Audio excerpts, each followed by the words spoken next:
Hey folks, this is Randy Shea. Just wanted to update you on something going on. First off, as of right now, I'd say they're off to a bad start, and that's the people that are sort of orchestrating the planning and the types of things that might help revitalize the village and the town. What I mean by that is I'll go back a little bit. I'm here in front of the Victor Farmington Library sign today over on Adams Street in the village of Victor. And a couple of years ago, actually closer to 3 years ago, this same group that is orchestrating it put out a proposal to get grants that involved the Victor Farmington Library. Now, if you went to see it, what they were proposing, they made the build out of the library that subsequently got voted down by a margin of close to 2-1 by the voters, but they made it central to the grant writing that they submit up to New York State. It was for Main Street projects or something. I don't know. I can't remember the exact name of it, but I do have that information. I've been to the meetings, etc., etc. So the people that are doing this are actually paid by the state, I guess, but then I think it's the town, maybe the village too, but the town development office, is working with them or somehow facilitating. It's a little confusing. There's a village and there's a town, and then there's this other group representing Labella Associates. And so Labella Associates was contracted by the town, most definitely, and they get a good amount of money from us every year for what they do, but they also are getting paid by the state. They're also getting paid to do architectural development for different, they basically, they got the inside track on a lot of money coming in for what we're doing, and maybe it's good, maybe it's bad. That's another issue. But why am I, is my opinion, this is my opinion, why are they off to a bad start? Well, they should never have made the library a centerpiece or central, the new library build out, to get grant money, in that it had not been approved yet by the voters. So first off, it wasn't something that the voters ended up wanting to do for various reasons. It wasn't just the money part, but regardless, it wasn't approved. So they made it the centerpiece, and I imagine that there was a big kerfluffle. We did end up getting the grant somehow, but the library was no longer included in that, I would think. So I went to a recent meeting, and a few weeks ago, maybe a month ago, I went to the meeting where the grant money was going to be divvied up, and the senior program manager from Labella said explicitly in the meeting that those that were in on the original, trying to get the grant money, would have preference over and above anybody new who would come in to try to qualify for some of the grant money coming in. So there was preference given first, I think, in the people that even went to the original meetings. The discussion about the library as being the centerpiece, I don't know who decided on that, but I think it was a major error in their decision making, and also what they put out, and then also probably the corrections they needed to make in order to actually get the money. Well, I think they're about to do it again, and what I mean by that is, so first off, are you a stakeholder do you consider yourself a stakeholder in terms of what happens in terms of development and how to revitalize the village? And are you a stakeholder? What makes a person a stakeholder? That's a great question, because I was not on the list, and most people know that I'm a business owner and that I am active and I've got different ideas, and a lot of my ideas have been popular about what we could do, but I was not on the invite list. This was actually, I'm not going to tell you who forwarded it to me, but because I don't think I was supposed to get it, but it says, "Good afternoon. We are assisting the village in coordinating a downtown improvement workshop to talk about recent work from different groups and discuss with the village board implementation strategies, or the village board implementation strategies to further multiple causes, all in the interest of bettering the downtown core. So that sounds good, but who are the different groups? Not the ones that were not invited. So, and I know a couple that weren't invited that they're not happy about that. Would you or someone from the P&R Advisory Committee be available to give a quick 5-minute presentation on priority projects going into 2024 and how the village could help?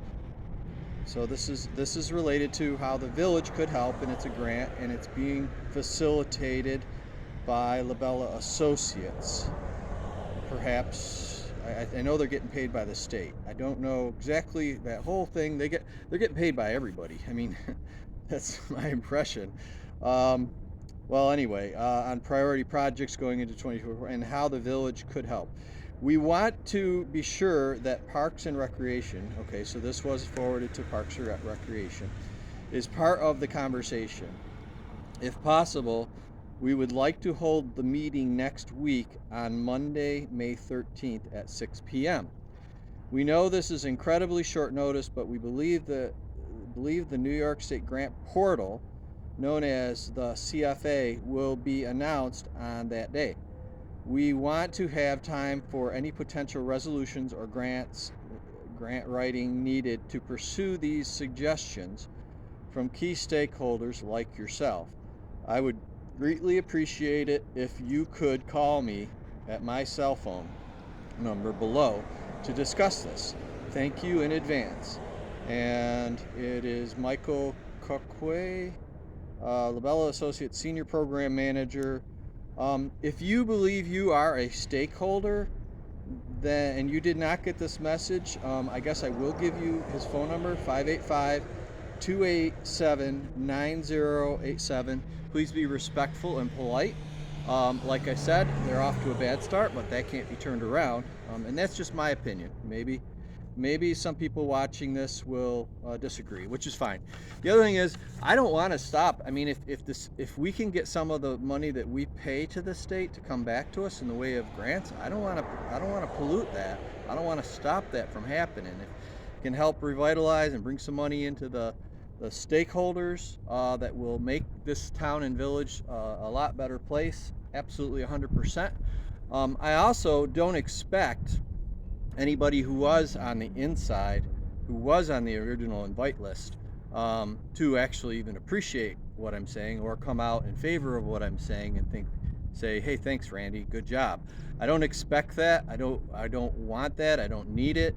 I'm getting this out to everybody else. It would be nice if people appreciated it, but if they don't, that's okay. And I don't want them to possibly ruin their chances of getting some grant money. Maybe because they agree with me that this is a bad start to this process. So Monday, the 13th of May, 2024, for stakeholders, be at the Victor Village Hall, and whoever might be on the docket stuff, listen to what they say, because there's probably going to be a lot of good things presented. But if you believe you should have been invited, that would be definitely a good meeting to go to. Is the meeting subject to open meetings law? Will there be anybody who's recording and, so that the public could maybe look at the record later on and find out who spoke and what they said, et cetera, et cetera. I don't know. I don't know if it's required or not. One of the advantages of using outside organizations and, getting outside consultants and stuff like that, and local development corporation and other groups, is that, yeah, sometimes open meeting laws do apply, but a lot of times they don't. So there's an awful lot of things happening in the town and the village, and have been for 20 plus years that I've been here, that you don't find out about until they're actually doing a public hearing. Maybe they won't even do that, but putting out whatever it is that somebody or some group of people or whoever it was thinks is a good idea. The infrastructure access management plan, I got sort of the inside skinny on the background of how that all happened, and I know a lot of the village trustees were not happy with some of the proposals that Labella came out with, but regardless, there was very little public information. You could say that they make it look like there's a lot of public information, but that's after the fact. As far as you actually getting involved and knowing what's going on and the discussions and who comes up with which ideas. The mayor of the village of Victor, which I like him, he's a good guy and all that, and he does a great job as a part-time mayor, I think. He knows government, but he told me first that it was, who decided that a road behind my house on a sand hill would make sense, that would service maybe 10 people maximum, and did they figure out the weight of the buses and all that other? I mean, whoever came up with that, put it in. I think that the justification was, well, it might help them get more grant money, but that's not planning. You don't put stuff in just to get grants. I don't think you should, but maybe that's how it works. But so I asked the mayor of the village of Victor. First, he said, well, some mayor back in 2000 suggested it might be a good idea to put a road behind 50 West Main Street over to Moore Avenue, and I don't know, but that was the justification. And then the next time I asked him, I said, could you tell me specifically who suggested it? And he says, all of us. So all of them unanimously, in some meeting at some point in time that was not public, just automatically said, hey, let's put this in. And it just happened, like spontaneously. It wasn't any one individual, it was everybody. It was the collective, right? Yeah, well, whatever. Communication is important, but I don't know if that, I believe there was somebody who thought it was a good idea, and I don't know who it was still. And I think I should know, but, especially since it's a potential road that could go behind my property, affecting my property value. And, and if they don't build it right, I could see school buses rolling down the hill. I mean, I guess that's a little bit out there. I'm sure they probably would put enough reinforcement in to make sure it worked, but it is on a sand hill, so I would think the cost is going to be pretty expensive, and that was just probably not wise to put that in. That's why the presenter for Labella, I believe he called it more of a concept. These are ideas more than they are a plan, and I think they got paid to come up with a plan. So I don't know what happened, but I don't think a lot of people that were in government and involved in all this really actually gave their endorsement. I don't think there was ever a vote. It just was sort of a presentation to the town and the village governments, but I don't think anybody ever voted on any of it. So what's going on?